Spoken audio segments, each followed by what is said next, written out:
My stepmother stole my dead mother's jewelry for her daughter's wedding gift, but I had already replaced them with fakes. Grief messes with your brain in ways nobody warns you about, and I found that out the hard way after my mother died, and the world just kept moving like nothing had happened while I was stuck in this weird slow-motion fog, still checking my phone like she might text me about some random sale at the grocery store. I had grown up in a small town in the middle of the United States, the kind of place where people know what brand of cereal you buy and which car in the driveway means you have company. And for most of my life, it was just me and my mother figuring things out together while my father floated around the edges pretending that working extra shifts excused him from actually being present. By the time she got sick, we were more like roommates than mother and daughter. The kind who split chores and shared secrets and talked trash about people on a certain social media app while eating cereal straight from the box at midnight. And losing her felt less like losing a parent and more like someone had ripped out the one person who understood the entire language my life was written in. My mother died in late autumn, just when the leaves were turning brown and the air started to bite whenever I stepped out the front door, and the house felt too quiet in this loud way I cannot even explain properly. The hospice nurse had barely left before my father started clattering around the kitchen like washing dishes could drown out the fact that there was an empty bed down the hall. And I spent that first week drifting from room to room, picking up little pieces of her life like they might somehow add up to a way to bring her back. There were sticky notes on the fridge reminding herself to buy more tea, folded blankets that still smelled like her shampoo, and on top of her dresser, lined up like a tiny museum, the 6 pieces of jewelry she actually cared about in this world. She did not have a big collection, nothing that would impress anyone who knows anything about real luxury. But to her, each piece meant something very specific, like a bookmark in a chapter of her life. Those 6 pieces were my favorite thing in the entire house even before she got sick. There was a ring with a deep blue stone she had bought for herself the year she finally left this awful office job, where her boss made her feel small every single day and took a chance on a different career, even though it scared her. There was a bracelet she found at some roadside market on a trip where our car broke down, and we had to sleep in a cheap motel with scratchy sheets, and she had joked that at least she got a good bracelet out of the disaster. There were earrings I used to watch her fasten in the mirror whenever she had to pretend to be put together for parent-teacher conferences, and a delicate little pendant she had gotten during what she called one of the rare good years with my father. None of it was wildly expensive. Not by normal standards anyway, but if you told me to pick between those pieces and the house, I would have needed a minute to think about it. My aunt, my mother's sister, was the one who stepped in when everything around me felt like it was dissolving. She was there at the hospital. She was the one who reminded me to eat when I forgot that food was a thing. And after the funeral, she started staying over a lot, sleeping on the couch with the television on low because she did not like the idea of me rattling around the house alone. One night, long after we should have been asleep, she sat cross-legged on my bedroom floor, still wearing her work clothes from a double shift, and told me about the day my mother went to a little legal office in a strip mall to get her will done. She said my mother had been very specific, that she had dragged her along to be a witness because she trusted her more than anyone, and that she had told the lawyer exactly which pieces of jewelry were mine and only mine. She even wrote down the stories behind each one, my aunt said, picking at a loose thread on the carpet. That ring, that bracelet, all of it. She said people get weird after someone dies, and she was not going to leave you unprotected just because she knew she would not be here to argue. I asked my aunt why she was telling me all of this right then, while I was sitting there in an old sweatshirt that used to be my mother's, hugging a pillow like it was a life raft, and she gave me this look that was equal parts love and warning. Because your father just introduced us to his new friend, she said softly, meaning the woman he had started mentioning in passing, the one from his support group who understood what he was going through. And I have seen this movie before. Kid, your mother was not paranoid. She was prepared. Keep those documents I gave you somewhere safe, just in case. At the time, I thought she was overreacting. I told her my father would never let anyone take what was mine, that he was flawed but not cruel. And she just nodded slowly and said she hoped I was right. I tucked the copies of the will and the little notes into a folder, slid it onto the top shelf of my closet behind a stack of sweaters, and tried to focus on getting through each day without bursting into tears in the middle of the grocery store because I saw a brand of soup my mother used to buy. Barely 12 months after the funeral, just when the trees started turning again and I thought maybe I was finally figuring out how to move through a day without feeling like my skin did not fit, my father sat me down at the kitchen table that still had a faint ring from my mother's favorite mug and told me he was engaged. I remember staring at him and thinking I had misheard, that maybe he meant he was thinking about dating again, or about going on a weekend trip. But no, he meant engaged, as in there was a ring and a date and a woman who already knew where the silverware drawer was in our kitchen. He described her like a miracle, this woman who had helped him remember how to live and understood the loneliness.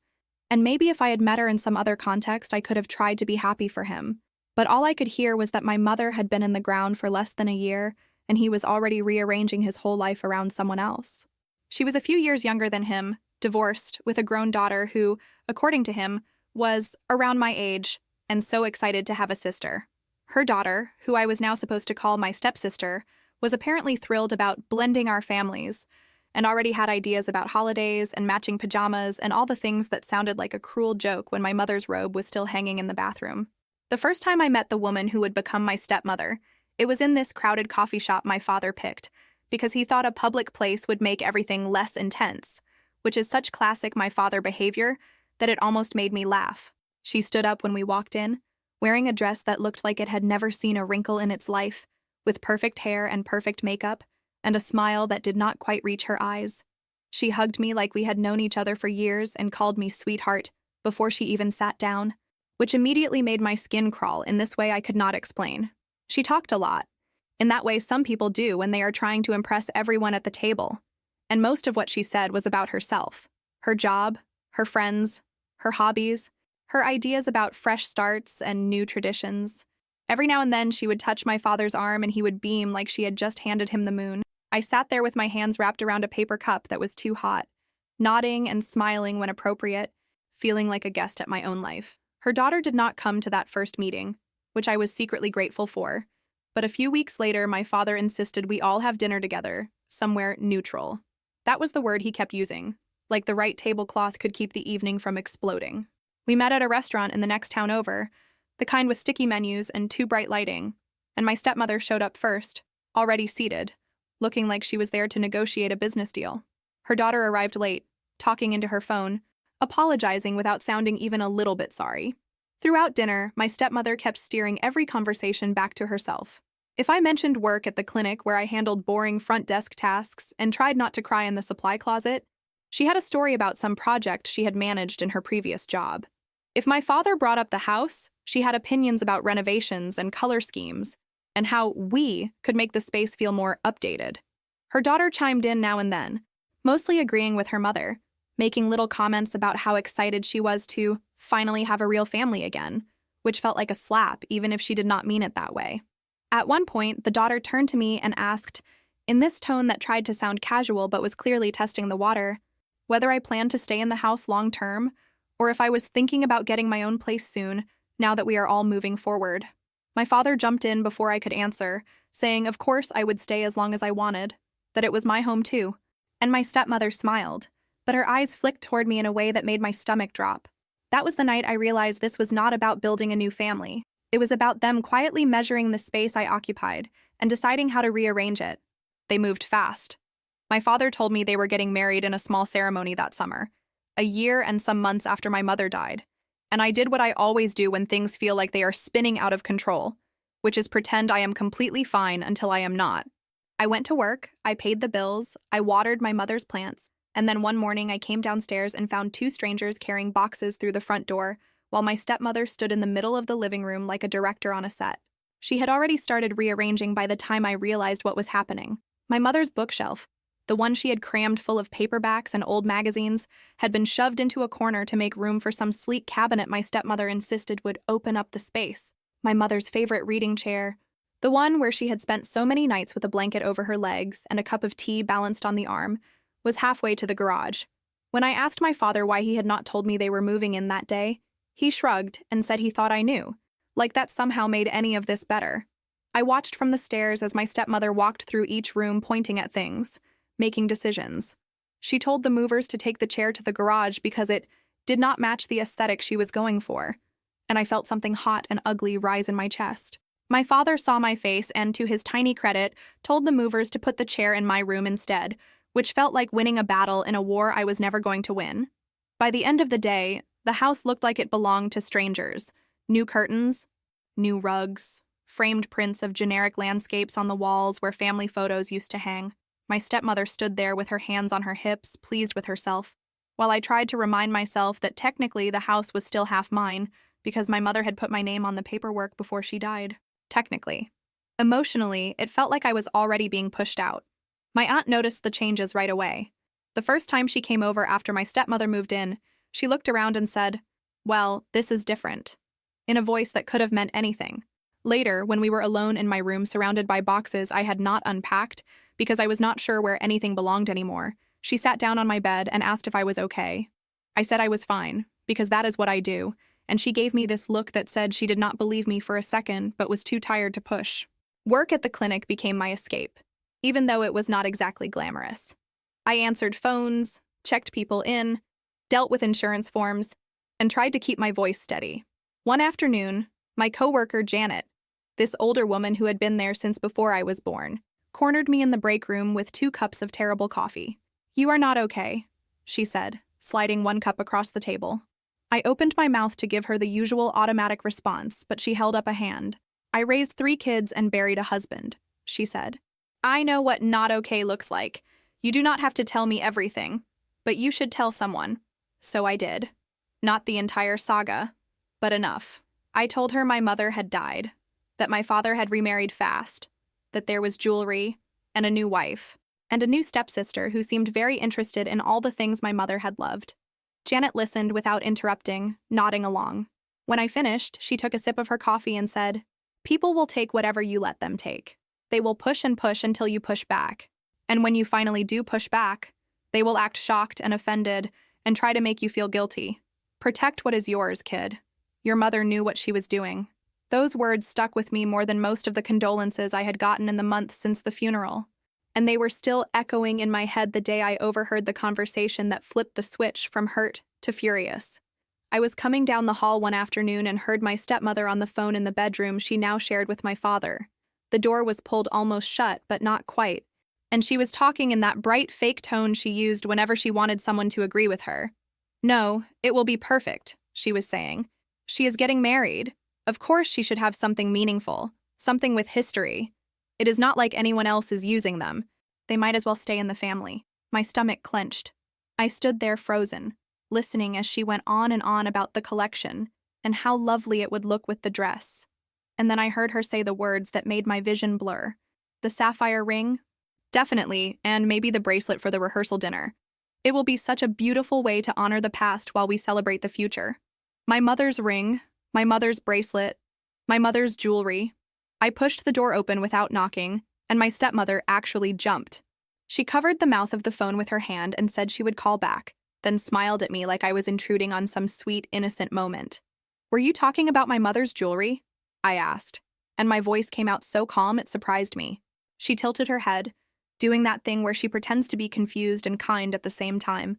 "Our jewelry, sweetheart," she said. "Family jewelry. I was just telling my daughter that it would be so special for her to wear some of the pieces for her wedding. It is what your mother would have wanted, for her things to bring beauty to the next generation." I laughed, which I realized was not the reaction she expected. It was one of those laughs that does not sound happy at all. "My mother literally wrote down that those pieces were mine," I said. "She went to a lawyer, had it documented. There is nothing in there about sharing with strangers who show up a year after the funeral." Her smile tightened around the edges. "We are not strangers," she said. "We are family. You should be happy to be generous on her big day. It is not like we are selling them. It is just borrowing. You will get them back." Every word out of her mouth made it worse. "You did not even ask me," I said. "You just decided. You decided that what my mother left me was something you could hand out like party favors." She sighed, the kind of sigh that says you are being unreasonable and she is being patient. "You are still so attached to the past," she said. "I know you are grieving, but at some point you have to let go of objects and start focusing on the people who are still here." That was when my father walked in, keys jangling in his hand, and asked what was going on in that hopelessly cheerful tone he uses when he senses conflict and wants to pretend everything is fine. My stepmother turned to him immediately, tears already forming in her eyes like she had practiced this. "I was just trying to do something nice for our girl," she said, meaning her daughter. "And she is accusing me of stealing." I told him exactly what I had heard. I told him about the phone call, about the plan to give away my mother's ring and bracelet without even talking to me, and I expected him to be angry on my behalf, to say that of course the jewelry was mine and that this conversation should not have happened without me. Instead, he looked tired. They are just things, he said, rubbing his temples. We are all trying to move forward. Maybe sharing the jewelry could be a way to bring everyone together. Your mother would not want us at each other's throats over sentimental pieces. Sentimental pieces. As if that was all they were. I am not sharing them, I said. And if you try to give them away without my permission, I am gone. I will walk out of this house and you will not see me again. My stepmother sucked in a sharp breath like I had slapped her. Listen to how she talks to you, she whispered to my father. She is trying to control your happiness. I could see him folding. The way he always folded when someone else's discomfort was louder than mine. He mumbled something about not wanting drama and needing time to think, and I realized that if I did not take control of this situation, they would steamroll me in the name of peace. That night, while the house was quiet and my stepmother's snoring carried down the hall, I took the jewelry box from my dresser and sat on my bed with it in my lap. The pieces glittered up at me, innocent and small, and I felt this sharp, almost physical need to protect them, not just because they were pretty, but because they were the last tangible pieces of my mother that had not been shoved into a corner or replaced with something more modern. I knew one person who might be able to help. There was a woman in town whose family had worked with jewelry for decades. She had fixed a broken clasp on my mother's bracelet once, treating us like we had brought in a crown instead of something that had cost my mother less than a week's paycheck. I had not seen her in years, but I still had her card tucked into an old wallet. The next day on my lunch break, I took the jewelry to her little shop. It sat between a laundromat and a nail place. Nothing fancy, but the bell on the door still made the same soft sound when I walked in. She looked older, of course, more lines around her eyes, but she smiled when she saw the box in my hands. "You must be your mother's girl," she said. "I remember these pieces." I told her I needed copies. Exact copies, down to the tiniest scratch if possible, and I did not sugarcoat why. I said I was trying to protect what was mine from people who felt entitled to it, and she did not judge me for even a second. She just nodded like she had heard this story before, maybe 100 times. "It will take time," she said. "Almost 3 weeks at least. Each piece needs attention if it is going to pass a quick glance. I can make them look very convincing for regular people, but anyone who works with jewelry is going to know." "That is fine," I said. "I just need them to fool the people who think feelings are less important than appearances." Leaving the originals with her felt like leaving my heart at the dry cleaners. Like maybe they would lose something in the process and hand me back something that looked the same but did not feel right. Those 3 weeks were torture. Every time my stepmother mentioned the wedding, which was often, my chest tightened, but I forced myself to act normal. I even told her one evening, with my best fake smile, that maybe she was right and it would be nice for her daughter to wear something of my mother's, and I watched this quick flash of triumph cross her face. When the jeweler called to say the work was done, I went straight from the clinic, still wearing my name badge. In the little back room of her shop, she laid out the pieces side by side, originals and copies, and for a second I could not tell which was which. She pointed out the tiny differences only a trained eye would notice. The weight, the way the metal warmed under your fingers. "You sure about this?" she asked as I carefully wrapped the originals in soft cloth. "You are starting something that is not going to end quietly." "I know," I said, "but I am tired of being the one who always backs down."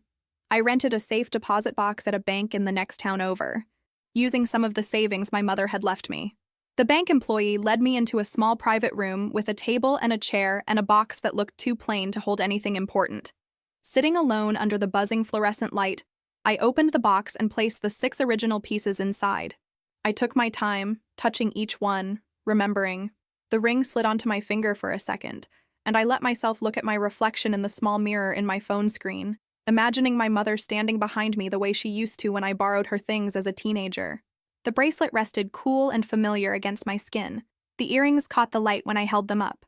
I sat there for almost an hour, my face wet before I even realized I had started crying. And when I finally put everything back and closed the box, it felt like I was closing a chapter I had not agreed to end. Walking out into the afternoon sunlight, I felt lighter and heavier at the same time. Lighter because the jewelry was safe.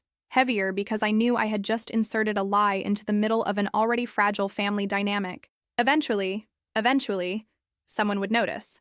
And when that happened, things were going to explode.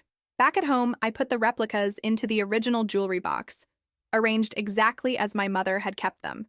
A few days later, my stepmother knocked on my bedroom door with a carefully casual smile, asking if I had thought any more about the jewelry situation. I made a show of hesitating, of struggling, then sighed and told her I did not want to be the reason our new family started off with resentment. If it means that much to her, I said, she can borrow some pieces for the wedding, but I want them back after. All of them. My stepmother lit up. She hugged me like she had personally won some kind of competition and immediately started talking about which pieces would match which of her daughter's outfits, as if we were planning a fashion show. I smiled and nodded and tried not to think about how there was a whole part of this story she did not know and would absolutely never forgive me for if she found out. The first event was a pre-wedding party, some kind of fancy engagement celebration, where my stepmother presented the jewelry to her daughter in front of a room full of people. I stood there holding a glass of something fizzy I did not even want, while she made this little speech about family history and honoring the woman who came before. She handed over the ring and bracelet with a flourish, and my stepsister slid the ring onto her finger like she had earned it. She made sure everyone saw, of course. At the wedding rehearsal, she wore the ring and the bracelet, constantly angling her hand so the light would hit the stone just right. Photos went up on that social media app within hours, with captions about wearing a piece of history and carrying love into the next chapter. And my friends from college, who did not know any of the backstory, sent me messages asking when I had gotten such nice jewelry. I stared at my phone and thought, not for the first time, that I should probably explain what was really going on to someone someday, if only so I could stop feeling like I was losing my mind. 2 days after that party, my stepsister showed up at the house while I was alone. She let herself in without knocking, which had become her thing, and walked into the kitchen where I was making lunch. She poured herself water like she lived there and leaned against the counter. "We need to talk," she said. I set the knife down and looked at her. "About what?" "About you being weird," she said bluntly. "You made that whole scene with my mother, and now you are acting like you are fine with me wearing the jewelry. I just need to know if you are going to freak out again and ruin my wedding." I almost laughed. "Ruin your wedding," I repeated. "Right. Because me not wanting my dead mother's belongings handed out like party favors is the same as ruining your special day." She rolled her eyes. "You act like you are the only person who has ever lost someone," she said. "My parents got divorced. That was awful. You do not see me clinging to every little thing from that time and making everyone walk on eggshells. That is different," I said, and she cut me off with a shrug. "Pain is pain," she said. "You just think yours is more important.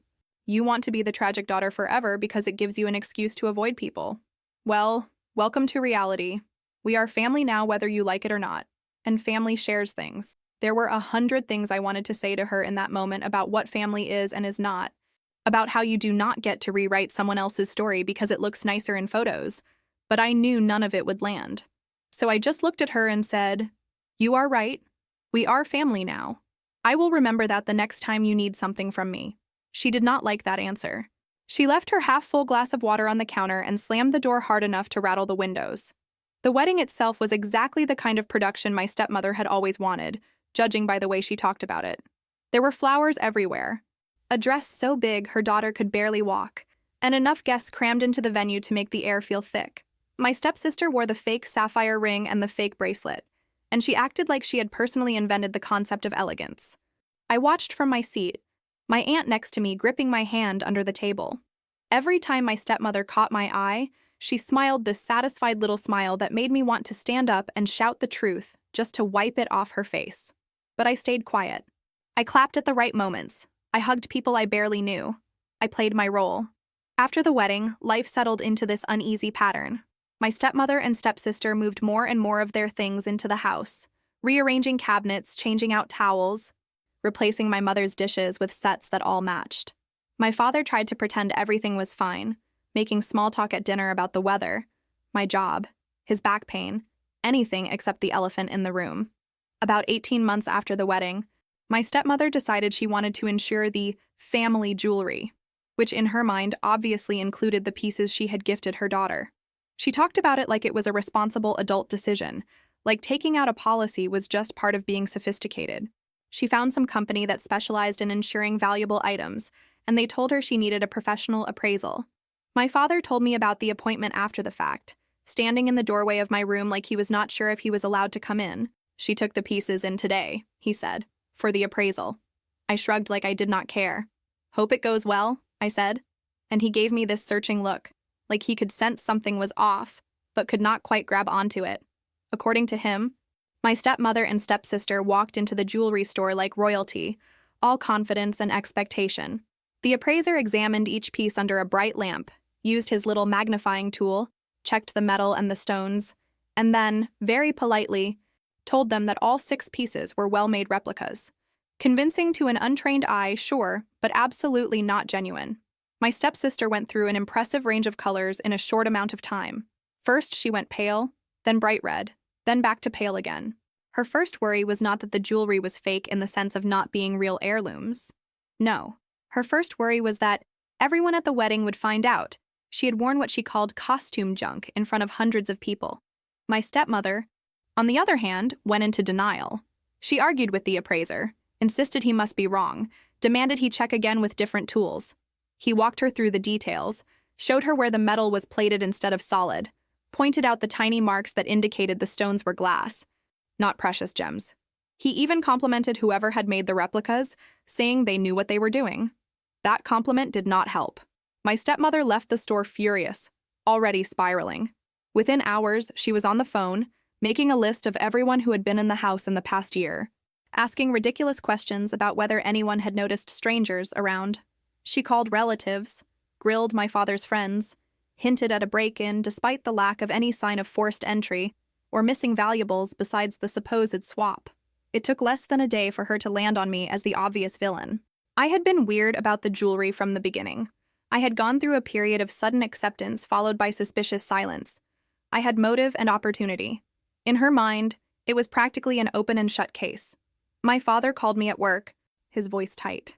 "Did you do something to the jewelry?" he asked without preamble. I stared at the computer screen in front of me, at the list of patient appointments, and felt this strange calm settle over me. "What do you mean?" I asked, even though I knew.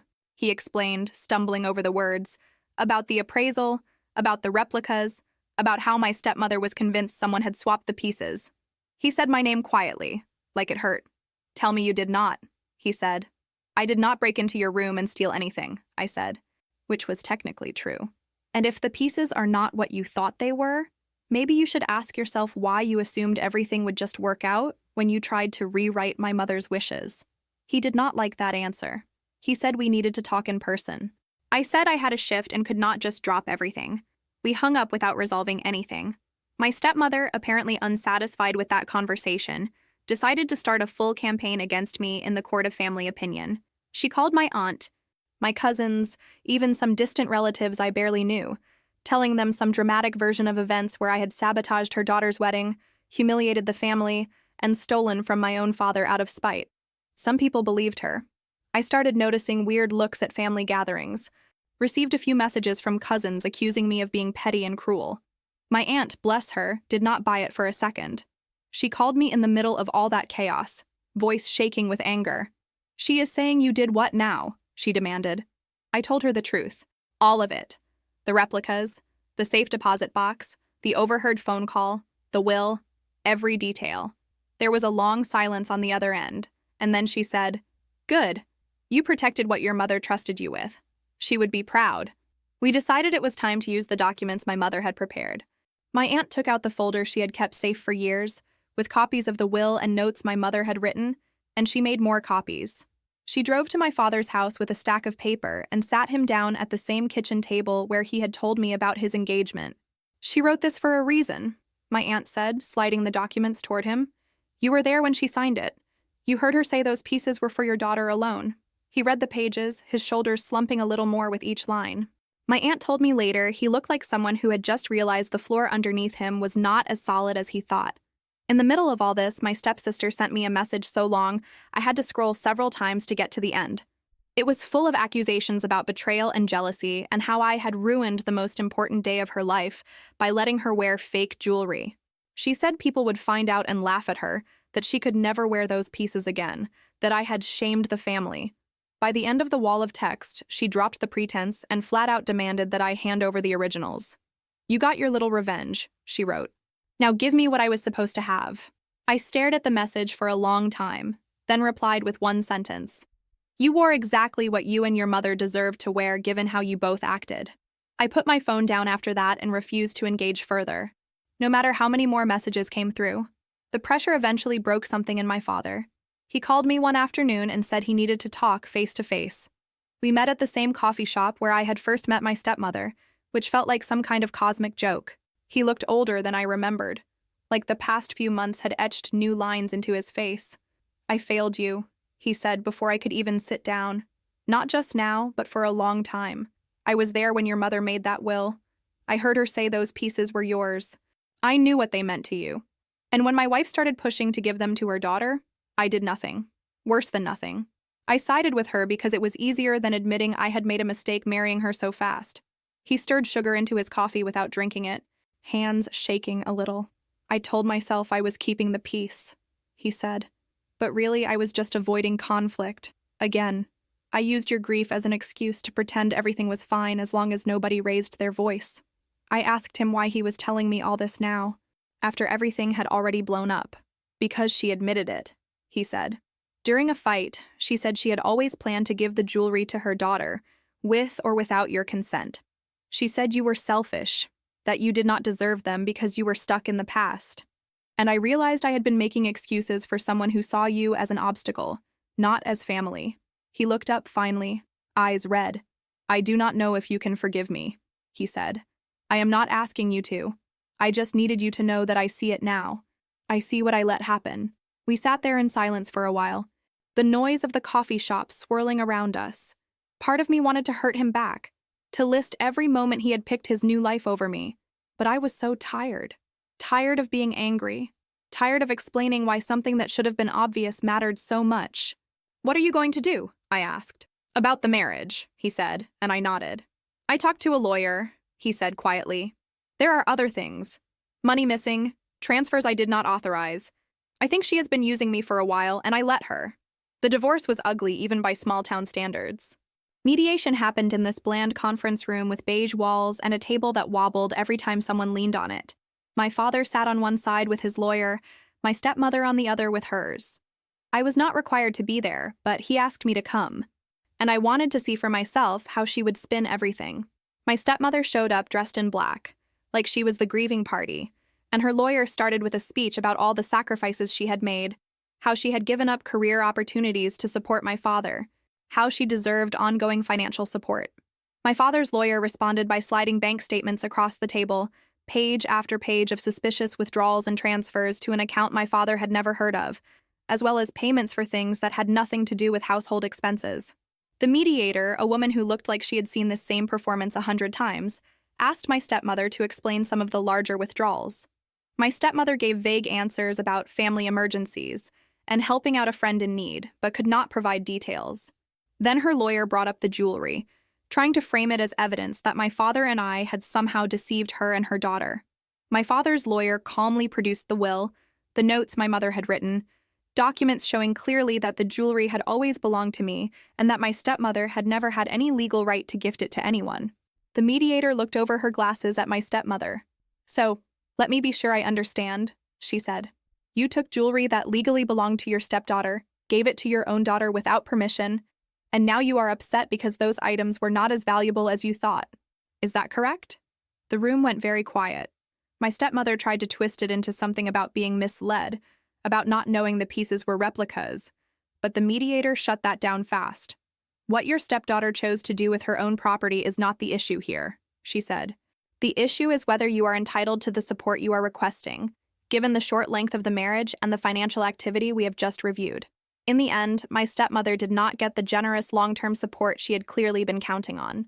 The mediator recommended a small, short-term settlement to help her move out and get established somewhere else, and that was it. No ongoing payments for life, no chunk of my father's savings, no right to the house. My stepsister stopped speaking to my father as soon as the divorce papers were signed. Not that she had ever really seen him as anything other than a bank account, if I am being honest. Last I heard, the fake jewelry was sitting in a drawer in whatever smaller apartment they moved into, useless reminders of a story they thought they were writing but were really just acting in. As for the real pieces, they stayed in the safe deposit box, visited a few times a year like sacred relics. Each visit felt different. The first few times I could barely touch them without crying. Later, it became more of a ritual. My aunt started coming with me sometimes. We would stop at the bank, then go get sandwiches and sit on the floor of my apartment, giving each piece a new story to add to the old ones. My aunt became even more of a constant in my life after everything blew up. She was the first person I called when I decided I had to move out of my father's house. I could not stay there, not with all the memories and ghosts and fresh resentment. The first person you need to take care of is yourself, she said when I told her I had found a tiny apartment across town. Your mother would haunt me if I let you stay in that house out of obligation. Moving day was messy and emotional. My aunt helped me pack, tossing things into donation bags with ruthless efficiency. You do not need 3 sets of mismatched sheets, she said. You do not need that shirt that makes you feel bad about your body every time you look at it. She made me keep the things that actually meant something and let the rest go. My father showed up halfway through with a toolbox and a sheepish expression. He carried boxes to the car, fixed a wobbly shelf, and tried to make small talk about my new neighborhood. When he walked into my mostly empty childhood bedroom and saw the bare walls, he sat on the edge of the bed frame and rubbed his hands over his face. I do not blame you for leaving, he said quietly. If I were you, I would have left earlier. I am not leaving to punish you, I said. I am leaving because I need space where every corner is not a reminder of someone else's decisions. He nodded, eyes shiny. I get that, he said. I am just sorry it took me this long to see what I had let happen. The first night in my new apartment, I sat on the floor surrounded by boxes, eating pizza straight from the box because I had not unpacked plates yet. I cried, but it was not the jagged grief from the months after my mother died. It was more like a pressure release, like my body finally letting go of all the tension it had been holding. I cried for my mother, for the girl I had been before everything got tangled, for the version of my father who never got a chance to do things differently. Eventually, I wiped my face, ordered dessert because why not, and started unpacking. I hung a few photos of my mother and my aunt on the walls, leaving space for new memories I had not made yet. Over time, my life built itself into something less raw. I reconnected with a couple of people from college, friends I had pulled away from while I was caregiving and then grieving. They started coming over for casual dinners where everyone brought something, and nobody judged if the main course was freezer food. They did not know my stepmother or my stepsister, which made them safe. They knew the short version of the story, the edited version where I said my father remarried too fast, his new wife was controlling, things went bad, there was a divorce, and now it was just me and him figuring things out again. My father started visiting every so often, mostly on weekends. We would drink coffee at my tiny kitchen table and talk about the weather, my job, his back pain, mundane things. Sometimes he would ask if I needed help with anything in the apartment, if the faucet was leaking, or the smoke detector was beeping. I let him help with small things because I knew that was the language he spoke best. He would text me pictures of random items he found in the garage, asking if I wanted them before he donated them, and even when I said no, I appreciated that he asked. We are not how we used to be. There is still a distance, a layer of caution, a shared understanding that certain topics are landmines. He has not met my newer friends yet, and I am not sure when or if that will happen. The door is not locked, but it is not exactly wide open either. My aunt visits every other weekend.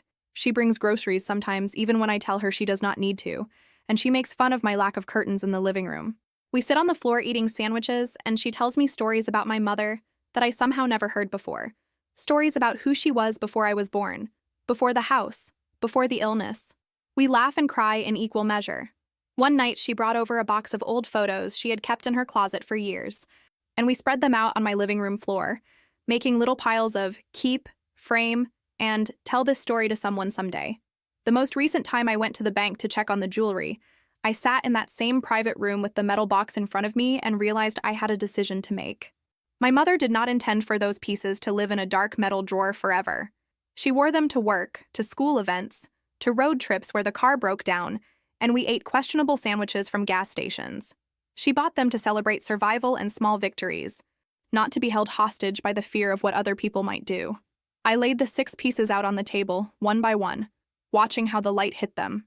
The ring that marked the year she chose herself. The bracelet that turned a disaster into a story we told for years. The earrings that meant, I am trying today, even if I do not feel like it. The pendant from one of the rare good anniversaries. They were not just jewelry. They were proof that my mother had a life beyond being sick. Proof that she made choices and took chances and left something behind for me to hold. I decided I would keep them in the box for now until the sting of everything that had happened faded a little more. But someday, when I was ready, I would wear them again. I would put on the earrings before a big meeting, slide the bracelet on my wrist when I needed a reminder that surviving hard things can still come with small rewards, Wear the ring on days when I needed to remember that I did not have to wait for anyone else to decide I was worth something. Maybe one day, if my life expands in the ways I hope it will, there will be someone who deserves to hear the full story behind each piece.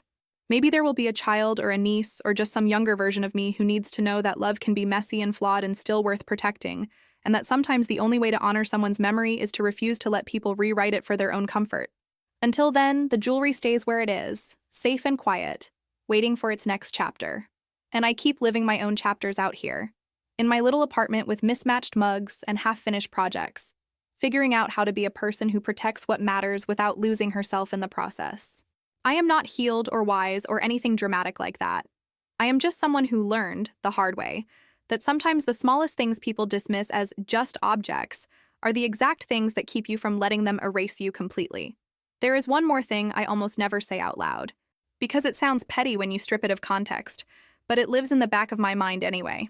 Every time I see a photo pop up from somebody else's wedding, some distant acquaintance posting a carefully filtered picture of their perfect day, I catch myself zooming in on the little details. The bracelet on someone's wrist, the ring on someone's finger, the way people talk about honoring family without ever explaining what that actually cost the person who had to give something up.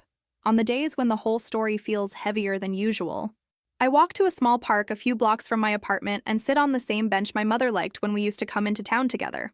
I bring coffee in a travel mug, the way she did, and I watch kids race around on the playground while their parents scroll on their phones and yell out half-distracted warnings. Sometimes I imagine what she would say if she could sit next to me now, listening to me ramble about my complicated family, my cautious relationship with my father, the friends who have become my chosen family in the space where the old one cracked. I can almost hear her snort when I describe my stepmother's dramatic exit from the marriage, or my stepsister's meltdown over the fake jewelry. She would roll her eyes and say something like, "People will always show you who they are when money and pride are on the line." And then she would nudge my shoulder and ask if I was eating enough vegetables. She would love my aunt for showing up the way she did. She would probably tell my father to stop trying to fix the cabinet doors in my kitchen as a substitute for saying the words he owes me, and to just say them already. Sometimes when my father leaves after one of his careful visits, I stand at the window and watch him walk down the sidewalk to his car. He always glances back once, like he is making sure I am really there, like he half expects the whole thing to dissolve if he looks away for too long. I do not wave every time. Some days I just watch. Other days I open the window a crack and yell something small and ordinary like, "Text me when you get home," and he nods like I have handed him a gift. The truth is, there is no clean ending to any of this. No perfect moment where everyone hugs and cries and learns an important lesson. My stepmother and stepsister are out there somewhere, telling their version of the story to anyone who will listen, probably painting themselves as tragic victims of an ungrateful daughter. Some relatives still believe them. Some avoid choosing sides by pretending the whole thing never happened. A few have quietly reached out to me with messages that say, "I heard what really went down, and I am sorry I did not see it sooner." What I know for sure is that my mother trusted me with those 6 pieces for a reason. She knew my father's weaknesses better than I did. She knew how easily other people's needs could drown out mine if I let them. She did not leave me a fortune. She left me a handful of stories I could wear. And in the end, when everything else was being rearranged and renamed, those stories stayed mine. Every time I walk past the mirror in my hallway and catch a glimpse of myself, I see a woman who survived not just grief, but the way grief made everyone around her act.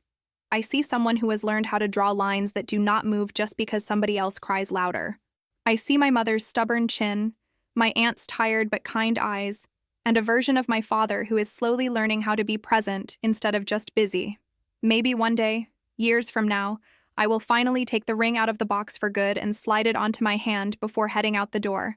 Not because I'm going to a special event, but because it is Tuesday, and I feel like having a little bit of my mother with me while I run errands. Maybe I will sit on that park bench again with a kid of my own tugging at my sleeve, explaining in simple, messy words why this ring matters, why some stories get protected like treasure, and why I once let a whole room full of people watch a performance built on a lie and kept my mouth shut until the time was right to tell the truth. Until that day, the story lives here, in my chest and in that metal box, in every tiny decision I make to choose myself without apologizing for it. People like to say time heals everything. I do not think that is true. Time just gives you enough distance to decide what you are going to carry forward and what you are finally willing to set down. I am choosing to carry 6 small pieces of metal and stone, and the stubborn belief that my mother did not go through everything she went through just so some newcomer could slap the word family on her legacy and walk away with it. Everything else, I am learning to put back on the shelf and walk past without picking it up again. There are evenings when I sit at my kitchen table with all the lights off except the one above the stove, scrolling through old messages from the time before everything fell apart. There are texts from my mother that I never answered because I thought I could always call her later. There are blurry photos she sent me of sunsets and sale signs and recipes she wanted to try. Mixed in with those are messages from my father asking if I could pick up milk on my way home, or if I remembered to pay the water bill, or if I could stay with my mother while he worked late. Back then, those messages felt like little annoyances. Now they feel like fragments of a life that belonged to a different version of me. I have this one voicemail from my mother saved in 3 different places. She left it the week before she went into the hospital for the last time, and it is not profound. She is talking about a new flavor of yogurt she found on sale and how she thinks I might like it. She laughs halfway through because the dog barks at something in the background and she forgets what she was saying for a second. At the very end, right before she hangs up, she says, "Love you, kid," in this distracted, automatic way that she had used my whole life, and hearing those 3 casual words now hits me harder than any carefully prepared speech ever could. My aunt told me once that the reason my mother was so careful with the will and the notes and the legal documents had less to do with money and more to do with control. She knew there was a lot she could not control about getting sick, my aunt said, rinsing dishes in my sink after one of our weekend sandwich nights. She could not control how fast it would go, or how you and your father would feel, or what people would say after she was gone. But she could control who got what when it came to her things. It was her way of leaving a little bit of order in the chaos. I think about that every time someone suggests that I should move on or let it go when it comes to the jewelry. They do not see the legal folders or the handwritten notes or the way my mother's handwriting loops on the page when she writes my name. They see 6 pretty objects and a story about a ruined wedding. I see a woman who fought to leave one part of her story untouched by other people's edits. If there is one lesson I have taken from all of this, it is that people will find ways to justify anything if it benefits them. My stepmother convinced herself that she was being generous by giving my mother's jewelry to her daughter, that she was uniting the families, that she was doing something beautiful and symbolic. She never stopped to ask why she needed my mother's things to make her own story feel complete. My stepsister convinced herself that wearing those pieces made her part of some legacy she had not lifted a finger to help build. My father convinced himself that keeping the peace was the same as doing the right thing. For a long time, I convinced myself that staying quiet meant I was being mature. Now, when I catch that old habit creeping back in, that instinct to swallow my anger and smooth everything over, I picture those 6 pieces sitting in that metal box. I picture my mother signing her name on that will, insisting that everyone present listen to what she wanted. I picture my aunt marching into that conference room with the documents and sliding them across the table. I remember Janet in the break room saying, "They will take whatever you let them take." And I remind myself that setting a boundary is not the same as starting a fight. The world outside my little circle has no idea any of this happened. To my neighbors, I am just the quiet woman in the upstairs unit who brings in packages when it rains and says hello in the hallway. To my co-workers, I am the person who always remembers to restock the printer paper and sometimes brings muffins on Mondays. To the kids at the park, I am just another grown-up occupying a bench. That anonymity is weirdly comforting. It means that the story of the jewelry and the fight and the divorce and the slow, awkward rebuilding with my father is something I get to choose when and how to share. Some nights I think about writing it all down properly, not just as a collection of memories that live in my head, but as a real story with a beginning, middle, and end. I imagine printing it out and putting it in the safe deposit box with the jewelry, so that whoever opens that box after me will not just see metal and stone. They will see the whole messy history that comes with it. Maybe they will roll their eyes at the drama. Maybe they will feel grateful that someone else already fought this battle for them. Maybe they will decide to sell everything and use the money for something entirely different. That will be their choice. My job is to get the story there intact. For now, I just keep moving forward in small, ordinary ways. I wake up, go to work, drink too much coffee, text my aunt about reality television shows, send my father pictures of interesting things I see on my walks, so he has an excuse to text back without feeling awkward. Every once in a while, I drive past the old house. It looks different now. Fresh paint, new landscaping, no trace of the chair my mother loved sitting in by the front window. Standing at the corner, watching it from a distance, I feel a complicated mix of sadness and relief. That house is no longer mine to protect. The parts that mattered are already with me. When people ask me, in that polite, surface-level way, if I am over everything that happened, I usually say something vague like, I am getting there. The truth is, I am not sure there is such a thing as being over it. There is just living with it in a way that does not swallow you whole. There is learning how to tell the story without shaking. There is finding new stories to stack on top of the old one so it is not the only thing that defines you. On the day I finally do take the jewelry out of the box for good, whenever that day comes, I think I will go to that little park again afterward. I will sit on the bench with my coffee and look down at my hand and see my mother's ring against my own skin, not as a secret I am hiding from anyone, but as something I chose to keep safe until I could carry it without flinching. I will probably cry a little. I will probably laugh too. And if some stranger walking their dog glances over and wonders what my deal is, I will just smile and let them keep wondering. They do not need to know. The story is mine.